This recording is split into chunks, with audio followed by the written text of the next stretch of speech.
مفتي صاحب یو تاسو مې کولو چې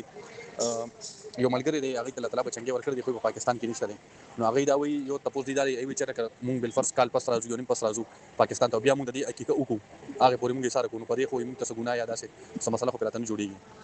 او بل جی هغه دا وی چې لکه اوس د الګ د چيلي دی لالول دي نو هغه وی چې مونږ د حساب لګو چې د چيلي د سونه پیسو کېږي دا هغه مونږ وخرو او وخه پخکو نو دا سي جایز ده دا سي جایز نه دی. بسم الله الرحمن الرحیم. السلام علیکم ورحمت الله. د دې سوال جواب نه پیله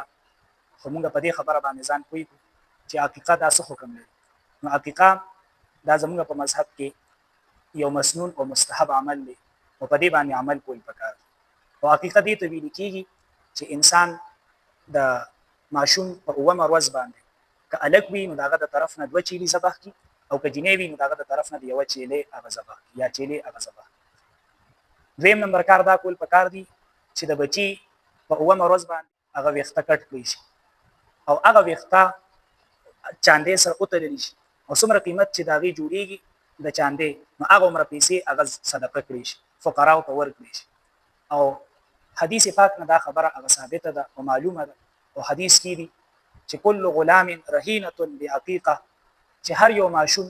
هغه د خپل عقیقې په بدل کې غاڼوي. اوس د سوال جواب دا دی چې ګوره بلا وجه په عقیقه کې تاخير نه دی کول پکار. مستحب خبره دا ده چې انسان په اومه ورځ باندې عقیقه وکړي نو په اومه ورځ باندې عقیقې اهتمام کول پکار بلا وجه تاخير نه دی کول پکار. البته چې تاخير راغی نو بیا انسان رستم عقیقه کوي نو رستم عقیقه انسان کولی شي. او بل دا خبره ده چې په ویښتو کټکولو کې تاخير نه دی کول پکار. ویښته چې دی هغه ورته په اومه ورځ باندې کټکول پکار دي او د هغه بیا چاندې سره وزن کول پکار دي او د هغه مطابق بیا پیسې صدقه کول پکار دي. او د دې دویم سوال جواب دا دی که انسان داسې وکړي چې د چيلي په ځای باندې چې دغه قیمت جوړیږي هغه عمر پیسو باندې وخروړي او هغه ووي شي په خې کې ووي شي